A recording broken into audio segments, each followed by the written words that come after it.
Bonjour et soyez bienvenus. Uyu ni wa mwanya wacu rero mwiza wo kwiga ururimi rw'igifaransa, tukavuga igifaransa rwose nk'abakavukiri. Muri video yaherutse harimo abantu bagiye banyandikira, abandi barampamagara bati wadushyiriyeho video ikomeye, ariko ngira ngo iyo mumaze kubona ko nyuma yo gusobanura video, iyo maze kuyisobanura mubona ko video itari ikomeye cyangwa se audio itari ikomeye cyangwa se ku igifaransa kitari gikomeye. Ni kimwe n'uyu munsi rero, icyo ndimo gushaka kubamenyereza ni ukumva ijwi nyirizina cyangwa se icyo bita sound y'umuntu uvuga igifaransa by'umwimerere nk'umukavukiri. Ariyo mpamvu nabazaniye ariya amaudio atangwa mu bizamine bituma umuntu abona DELF B2. Ntago mu by'ukuri bikomeye, iyo byanditse mubona ko biba byoroshye. Uyu mwanya rero uriya video nashyizeho ubushize ngiye kuyisobanura mu Kinyarwanda ijambo ku rindi, bityo birabafasha kugenda mumenyera kwigana ururimi rw'igifaransa. Ntushobora kumenya ururimi igihe cyose utabashije kwigana umukavukire, igihe cyose utarimo kwifata amajwi ngo wumve.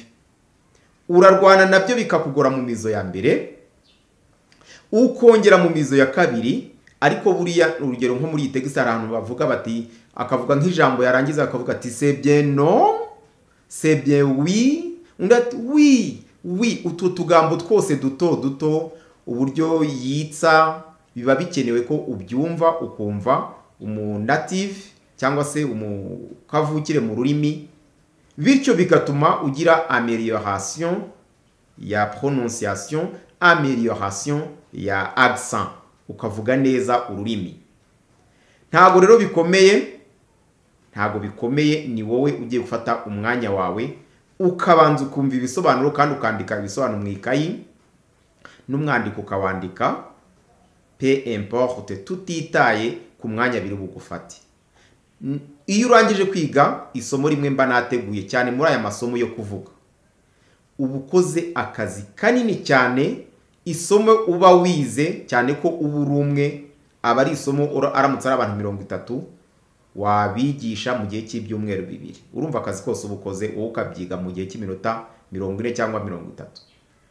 Nihuse rero reka nshyireho aya majwi, urayumva wihuse, ubundi ntago ndi butinde ku kizamine kiba cyarakozwe, ahubwo icyo ntinda ni ukukwigisha, ntago ari umwanya w'ikizame. Reka nshyireho amajwi, noneho nyuma y'aya majwi ndahita nsobanura, biraba byanditse, noneho nawe uraba wabyandukuye, noneho ngende nsobanura ikintu ku kindi, expression ku yindi, nguko ngayo, ubundi twivugire igifaransa neza. Twagiye rero. Vous allez écouter 2 fois un document. Vous allez écouter 2 fois un document. Mugiye kumva inshuro ebyiri i document. Mugiye kumva inshuro ebyiri inkuru nyine bagiye kubaha. Iyo tuvuze document, ashobora kuba ari document écrit, ashobora kuba ari document yanditse cyangwa se document audio. Hano rero ni document audio. Ni document barabumvisha rimwe, banyuzemo akanya bongere babumvishe. Vous allez écouter 2 fois un document.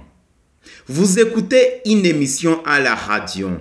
Murumva ikiganiro kuri radio. Vous écoutez une émission nyine n'ubushize narabisobanuye, ni émission à la radio kuri radio. Lisez les questions. Lisez, ça veut du verbe lire. Murasoma, musome ibibazo. Écoutez le document, mwumve i document, puis répondez, hanyuma mubone gusubiza. Vous allez écouter 2 fois un document.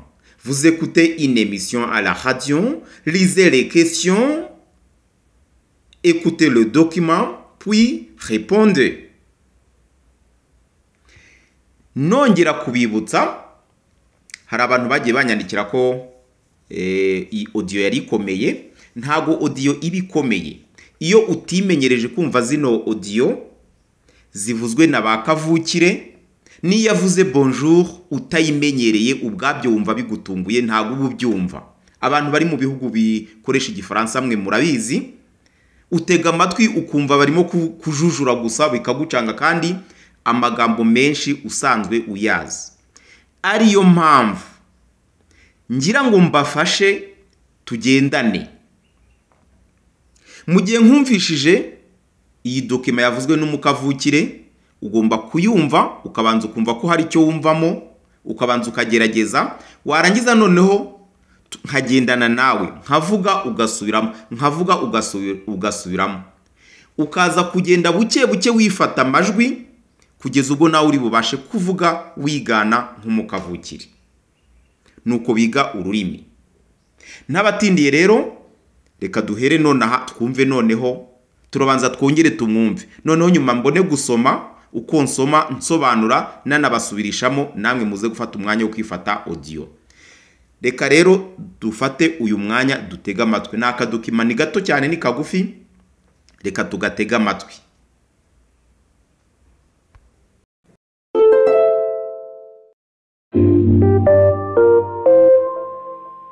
Bonjour Laetitia Saavedra. Bonjour Marc. Le phénomène qui vous intéresse cette semaine, c'est celui des sans bureaux fixes, ces salariés qui n'ont plus de bureau attitré. L'entreprise américaine Google a lancé le mouvement il y a quelques années, suivi depuis par plusieurs grands groupes français. Oui, le principe des salariés sans bureau attribué se systématise en France aujourd'hui. C'est le cas notamment au siège de l'entreprise Sanofi, installée près de Paris depuis 2015. Ici, plus personne n'a de bureau attitré et chaque jour est une compétition pour obtenir un bureau. Le premier arrivé est le premier servi. Les employés arrivent le matin sur un espace commun à toute l'équipe et chacun se met là où il le souhaite, y compris les chefs qui n'ont plus de bureau. Alors, pourquoi ne pas donner de bureau attitré aux salariés? 2 raisons à cela. La première, c'est une raison économique. Il faut optimiser l'utilisation des bureaux occupés en moyenne à 60% du temps. Et puis, la deuxième raison, c'est que ce système est censé renforcer l'esprit d'équipe et la capacité d'adaptation des salariés. La conséquence de ces économies, c'est que les entreprises prévoient systématiquement moins de postes de travail que d'employés. Chez Sanofi, par exemple, c'est 8 postes pour 10 employés. Alors, comment ça se passe concrètement pour les salariés? Eh bien, ce n'est pas toujours facile. Ils s'installent là où il y a de la place et parfois, il n'y en a pas. Il arrive que certains rentrent chez eux. Autre problème, l'utilisation des salles de réunion qu'il faut réserver et qui sont très convoitées. Parfois, des employés bloquent leur place dans ces salles de réunion en y laissant leur sac ou leur manteau pendant qu'ils partent en rendez-vous à l'extérieur. Le moindre espace disponible est occupé et cela peut créer des tensions entre collègues. Et que pensent les salariés de cette organisation du travail? Cela varie en fonction des générations. Les jeunes s'adaptent à cette situation, mais les plus âgés se plaignent du bruit, de problèmes de concentration. Certains ont même peur de ne plus avoir leur place dans l'entreprise. Ce nouveau mode d'organisation va donc provoquer d'autres bouleversements, non? Oui, les outils numériques permettent déjà de travailler de chez soi ou d'un bureau partagé, mais un concept va encore plus loin aux États-Unis. Il s'agit des hôtels de travail qui proposent à la fois un lieu de vie et un lieu de travail, avec une frontière entre la vie professionnelle et la vie personnelle de plus en plus réduite. Une nouvelle forme de travail sans limite de temps ou d'espace, c'est peut-être ce qui nous attend avec des employés hyper flexibles qui pourront travailler n'importe où et à n'importe quelle heure. Bonjour Laetitia Saavedra. Bonjour Laetitia Saavedra. Laetitia Saavedra, c'est un nom. Ni izina ry'umuntu aramusuhuje ati muraho Laetitia Saavedra. Bonjour Marc. Aramusubiza ati muraho Marco. Le phénomène qui vous intéresse cette semaine, le phénomène qui vous intéresse. Nuvuga ngo ikintu uyu munsi kibashishikaje. Ikintu uyu munsi kibashishikaje cette semaine muri iki cyumweru, c'est celui de 100 bureaux fixes. Ni ikibazo cyo kutagira ibiro bihoraho. Ikintu kiri fixe ni ikintu kidahindagurika. 100 ni nta. 100 bureaux fixes nta biro bihoraho. Ces salariés, aba bakozi, les salariés ni abantu bafata salaire. Salaire ni umushahara. Umuntu uhembwa rero bamwita un salarié. ces salariés qui n'ont pas de bureau attitré. Des bureaux attitrés ni kimwe na bureau fixe. Kuvuga ngo iyi biro ni ya kanaka, iyi ngiyo ni ya kanaka, iyo ni ya kanaka. Urumva hari bureau fixe cyangwa se bureau attitré. Aba bakozi badafite ibiro attitré, niko iyi nkuru itangira ivuga. Reka dusubiremo. Bonjour Laetitia Saavedra. Bonjour Laetitia Saavedra. Bonjour Laetitia Saavedra. Bonjour Marc. Marc. Bonjour Marc. Les phénomènes qui vous intéressent cette semaine. Les phénomènes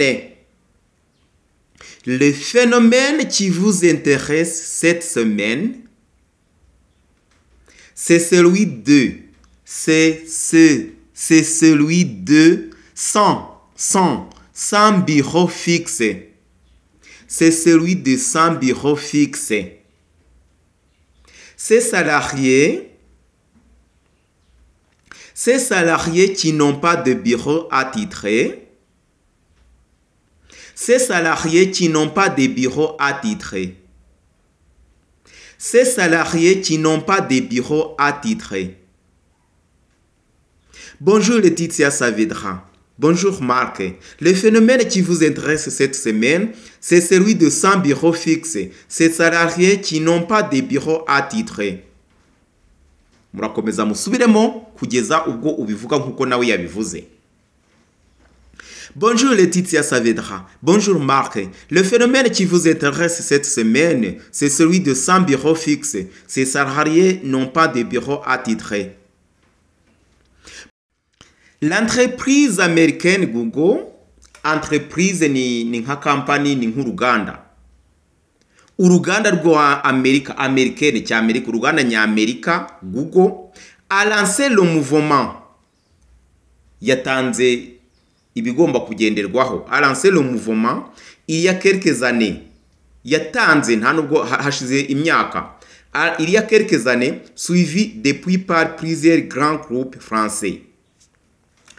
Bimaze igihe hashize imyaka myinshi rwose bikurikirwa haciyeho bikurikirwa n'amagroupe menshi akomeye y'abafaransa. Oui, le principe de salarié sans bureau. Yego, ihame, ubundi principe nicyo bita ihame ngenderwaho gahunda mbese umurongo ufatizo. Yego, le principe de salarié. Yego, ihame ry'abakozi sans bureau, nta kuvuga ngo uyu ibiro ye niyi, ibiro ye niyi.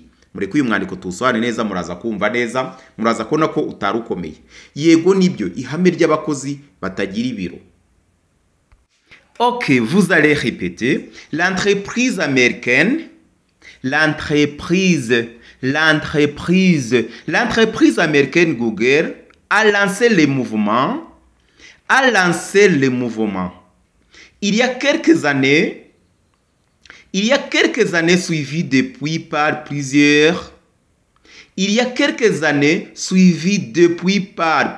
grands groupes français. Oui, le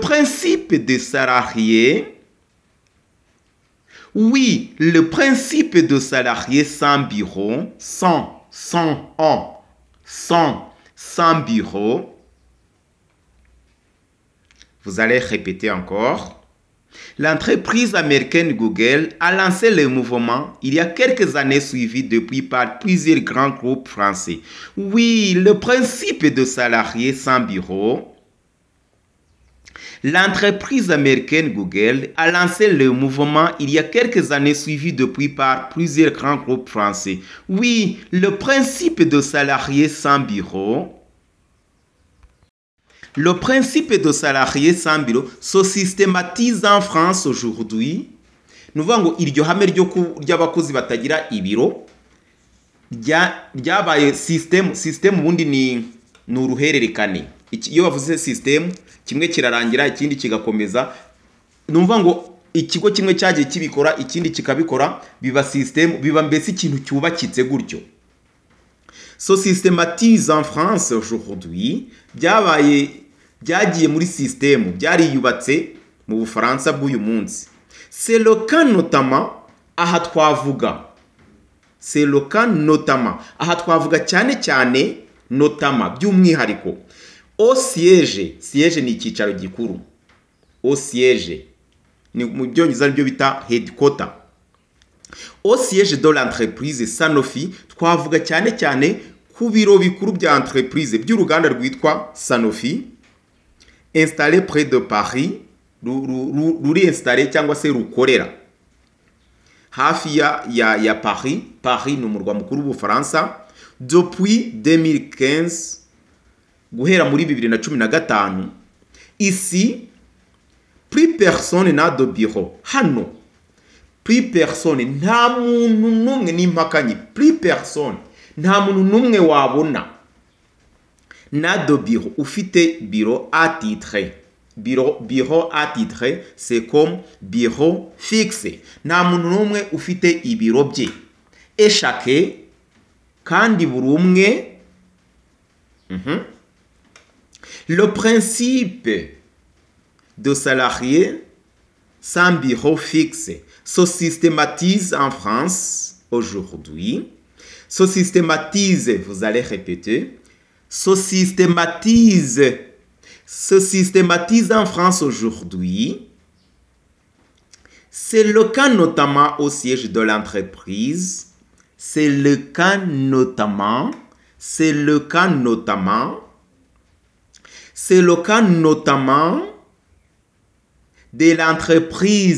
de l'entreprise Sanofi. Sanofi ni izina ry'entreprise nyine.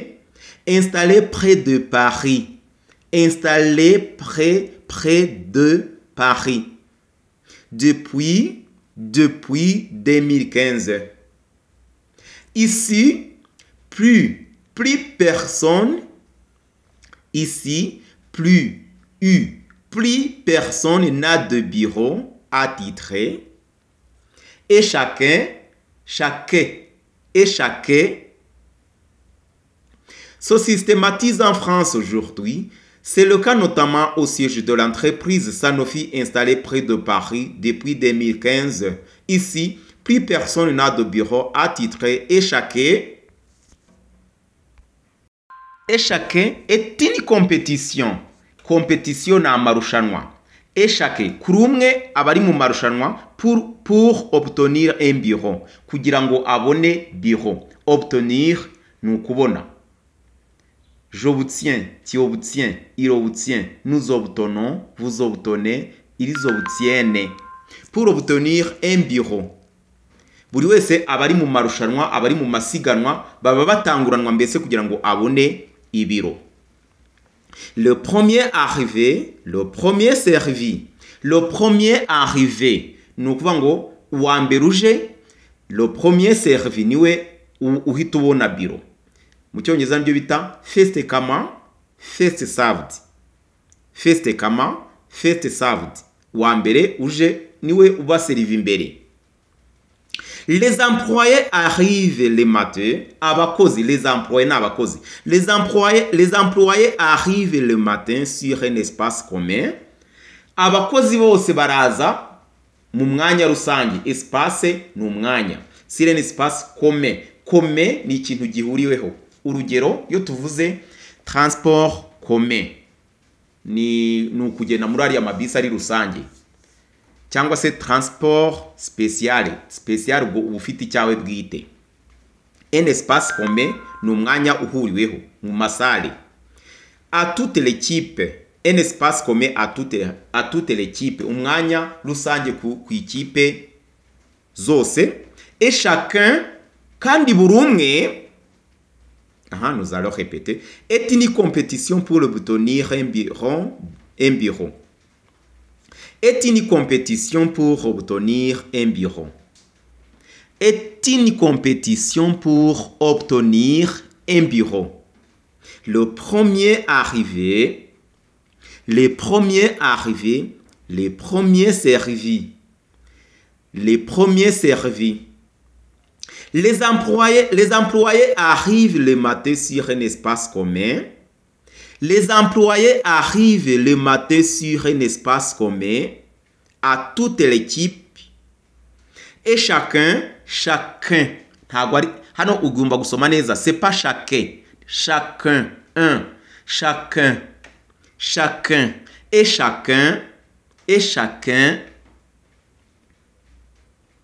est une compétition pour obtenir un bureau, le premier arrivé, le premier servi. Les employés arrivent le matin sur un espace commun à toute l'équipe et chacun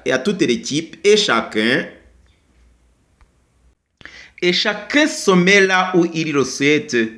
Buri wese yicara aho yifuza. Souhaiter ni ukwifuza. Sommet vient du verbe se mettre. Kwicara, kwishyira ahantu. Buri wese yishyira mu mwanya. Là où, aho. Et chacun se met là où il le souhaite, y compris les chefs, ni ukuvuga ngo harimo, y compris les chefs qui n'ont plus de bureau. Harimo n'abashefu badafite ibiro.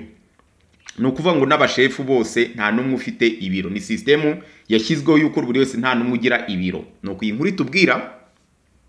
Alors, none, pourquoi ne pas donner de bureau attitré aux salariés? Alors, kuki nta gutanga? Donner no gutanga. Kuki nta gutanga se ibiro attitré? Attitré, des bureaux attitrés, c'est comme bureau fixe. Kuki nta gutanga ibiro bihoraho ku bakozi? Des raisons à cela. Impamvu ebyiri. Deux, kabiri. Des raisons, impamvu ebyiri à cela. Kuri ibyo. Impamvu ebyiri kuri ibi. Et chacun se met là où il le souhaite. Et chacun se met là où il le souhaite. Là où il le souhaite. Là où il le souhaite. Et chacun se met là où il le souhaite. Y compris les chefs. Y compris les chefs qui n'ont plus de bureau. Y compris les chefs qui n'ont plus de bureau. Alors, pourquoi ne pas donner de bureau attitré?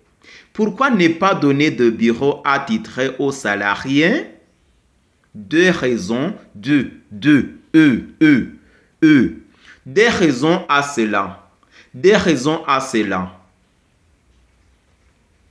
Et chacun se met là où il le souhaite, y compris les chefs qui n'ont plus de bureau. Alors, pourquoi ne pas donner de bureau attitré aux salariés? Des raisons à cela. La première, c'est une raison économique, ni impamvu y'icungamutungo, ni impamvu igendanye n'amafaranga. Kwekonomiza ni ugukoresha bikeya bishoboka ukinjiza byinshi bishoboka. Il faut optimiser l'utilisation des bureaux occupés. Ni ngombwa kubyaza umusaruro. Optimiser ni ukubyaza umusaruro au maximum, ku buryo igihe cyose ibiro bihora biri occupé, bihora byicawemo, bihora bikorerwamo en moyenne à 60%. Kuri 60 byibuze kwijana igihe cyose ugeze mu biro ugasanga harimo umukozi urimo gukora. Mu buzima busanzwe murabizi ko ibiro bishobora kwirirwa bifunze biturutse yuko umukozi yakoreye kuri terrain, cyangwa se biturutse yuko umukozi hari ahandi agiye, ariko hariyaho icyo gihe ntago biro yaba itarimo umuntu kubera ko haba hari abandi bategereje batagira biro. Aha rero urumva ko no mu buzima busanzwe na hano mu Rwanda bikozwe n'urugero, wenda mu gihe gitifu umurenge adahari cyangwa se meya adahari cyangwa ministre yagiye mu nama cyangwa se ari muri mission azamaramo icyumweru, ibyo biraho kugira ngo bibe bifunzwe hakaba hari umukozi wicayemo. Nuvuga ngo kuri 60% 60% du temps y'igihe nyine igihe cyose agaramo umukozi. Et puis la deuxième raison c'est que impamvu ya kabiri c'est que ce système nuko iyi mikorere nuko ubu buryo. La première, c'est une raison économique, vous allez répéter. La première, c'est une raison économique. Il faut optimiser l'utilisation des bureaux. Il faut optimiser l'utilisation des bureaux. Il faut optimiser l'utilisation des bureaux occupés en moyenne à 60% du temps. En moyenne, ni mpuzandengo ku ikigero rusange ku kigereranyo.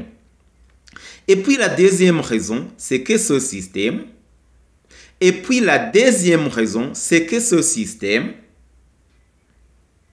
vous allez répéter encore. La première, c'est une raison économique. Il faut optimiser l'utilisation des bureaux occupés en moyenne à 60% du temps.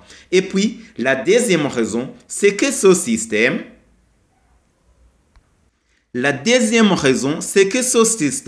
est censé renforcer l'esprit d'équipe et la capacité d'adaptation des salariés. Et ça est censé l'enforcer. Iyo système yakozweho ubushakashatsi yagaragaje ko renforcer l'esprit d'équipe ituma habaho gukora mu buryo bwo mu magroupe cyangwa se mu ma equipe, ituma mbese umuntu ashobora gukorana n'undi imikoranire et la capacité d'adaptation n'ubushobozi bwo kubasha kutaguma mu bintu bimwe ugahinduka ukora n'indi system ukayikoresha. Adaptation, ubundi adaptation na bita ngo hari uburyo ikintu cyakoraga habaho impinduka, kubasha kwisanisha n'impinduka n'ubushobozi bwo kwisanisha n'impinduka kw'abakozi. La conséquence de ces économies, la conséquence n'ingaruka de ces économies y'iyo mikorere y'icungamutungo, c'est que les entreprises prévoient, nuko inganda ziteganya, prévenir, guteganya, c'est que les entreprises prévoient systématiquement, nuko inganda ziteganya mu buryo buhoraho. Tugiye kureba igikurikiraho ubwo. Vous allez répéter tout d'abord. Est censé renforcer l'esprit d'équipe et la capacité d'adaptation des salariés. La conséquence de ces économies, c'est que les entreprises prévoient systématiquement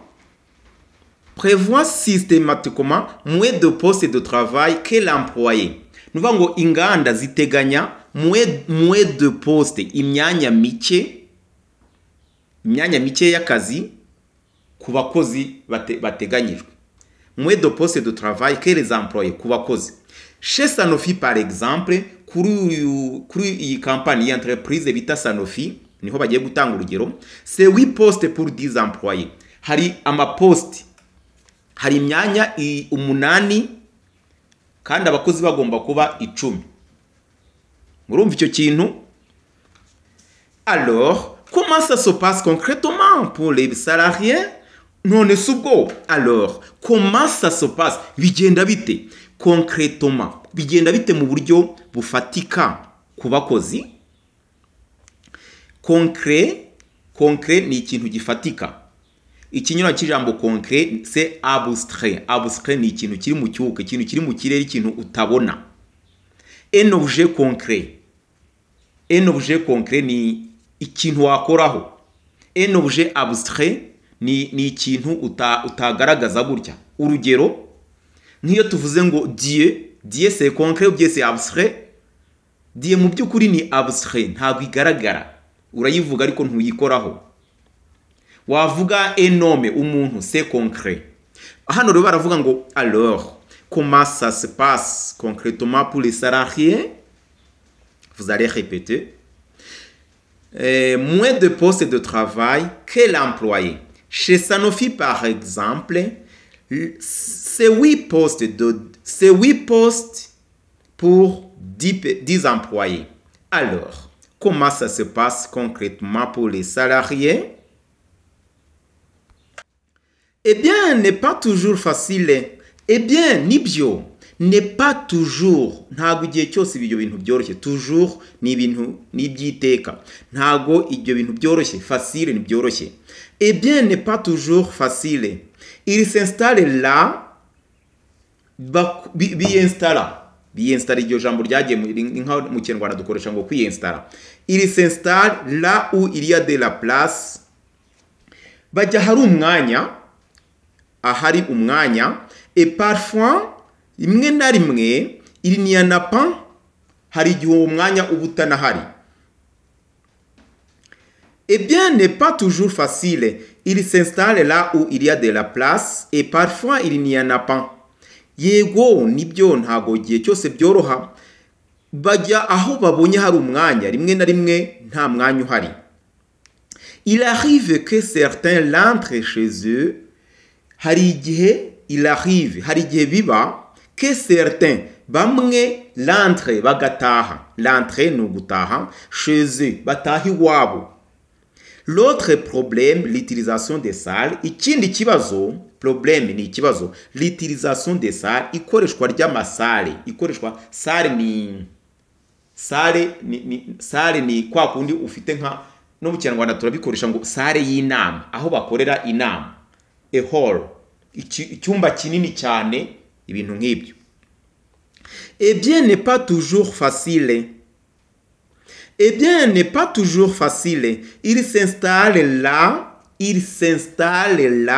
où il y a de la place. Et parfois, il n'y en a pas. Et parfois, il n'y en a pas. Il arrive que certains l'entrent chez eux.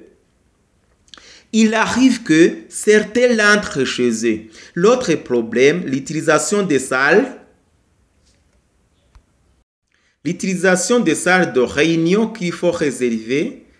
Nuvuga ngo ikindi kibazo gukoresha biriya byumba by'inama biba bigomba kubikwa. Ni ikibazo nyine kijya kibaho. Ekiso convoiter ubusanzwe ni ugukoresha ikintu cyangwa se kwitiza.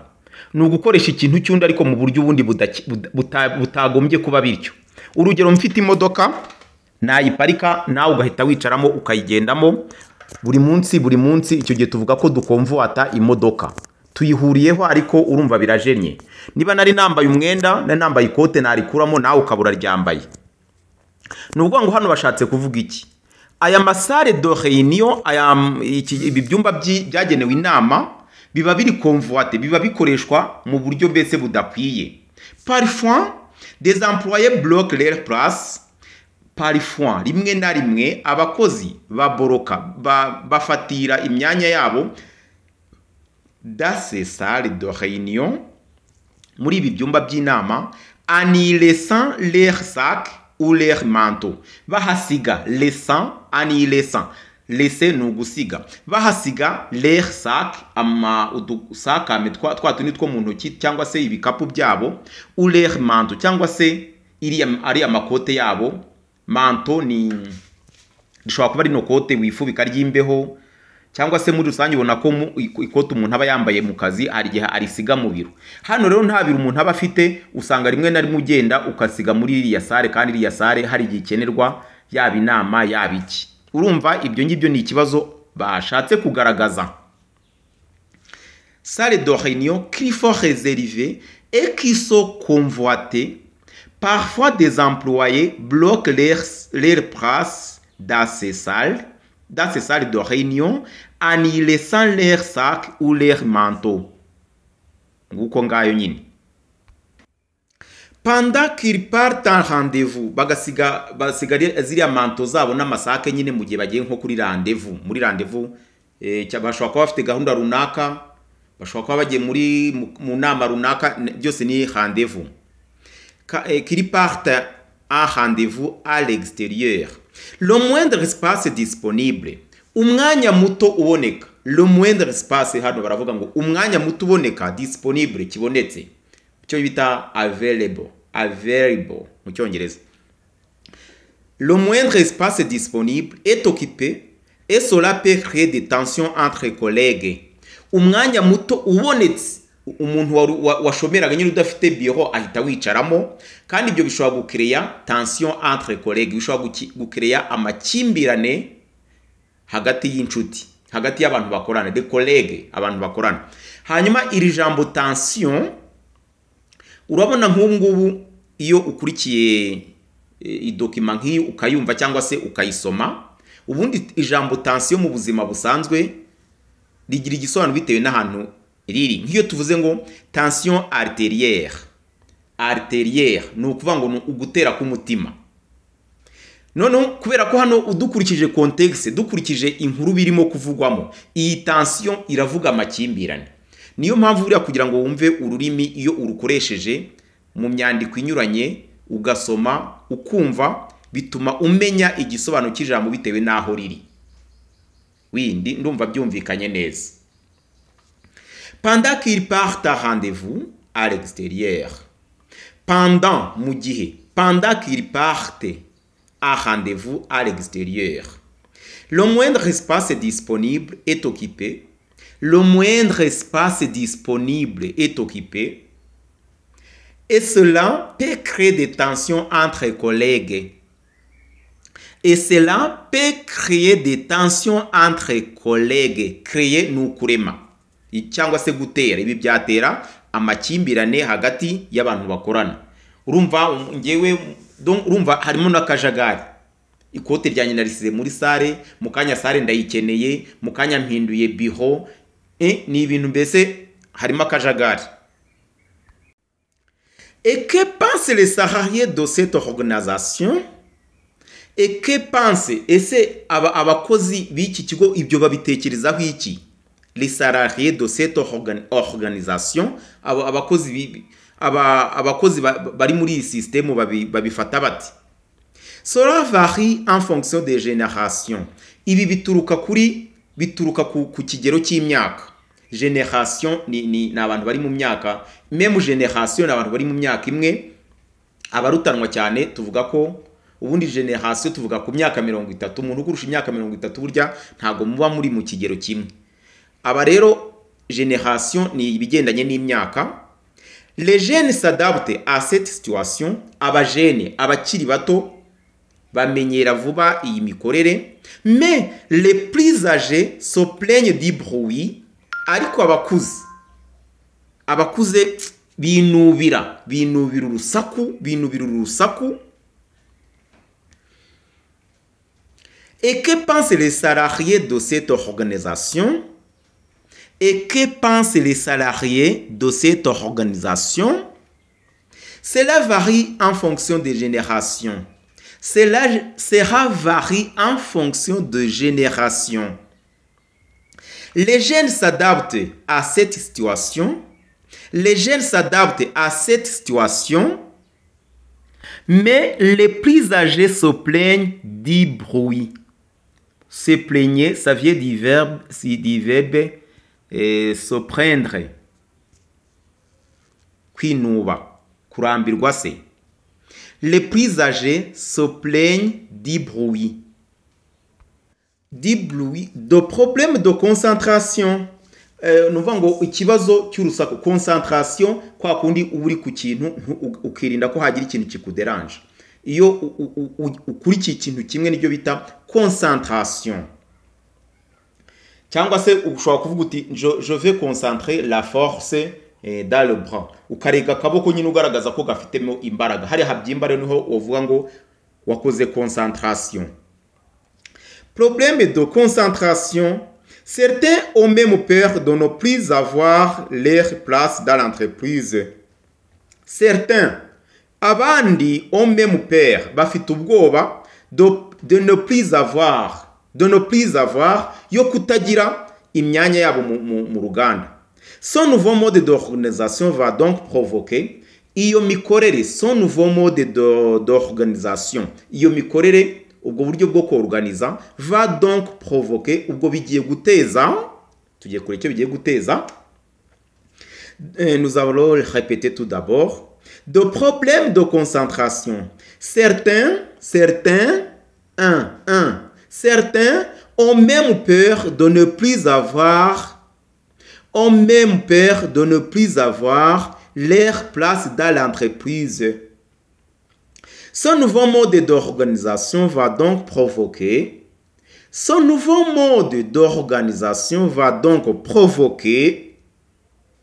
Ce système d'organisation va donc provoquer d'autres bouleversements, non? Bouleversement ni imvangavange, impindagurika. Ntabwo bigiye guteza izindi mpindagurika? No? Ubwo siko bimeze? Oui, nibyo. Les outils numériques permettent déjà de travailler de chez soi. Les outils, iyo bavuze un outil numérique, no kuva un outil numérique ni nama ordinateur ubundi. Cyangwa se ushobora no gukoresha telefone. Nuvuga ngo ibikoresho by'ikoranabuhanga byemerera, permettre déjà de travailler, byemera no gukorera mu rugo. Ushobora kubikorera mu rugo cyangwa ugakora ku kazi. Ukoresheje ikoranabuhanga. Ou d'un bureau partagé, cyangwa se mugakora muri biro muyisangiye, muri babiri mugasangira birimo. Mais ce concept va encore plus loin aux États-Unis. Ariko icyo gitekerezo gikabije va plus loin, kirarengera cyane hariya muri États-Unis, muri leta z'ubumwe aux États-Unis, muri leta zunze ubumwe z'ibihugu nyine, mu bihugu byibumbiye hamwe. D'autres bouleversements, D'autres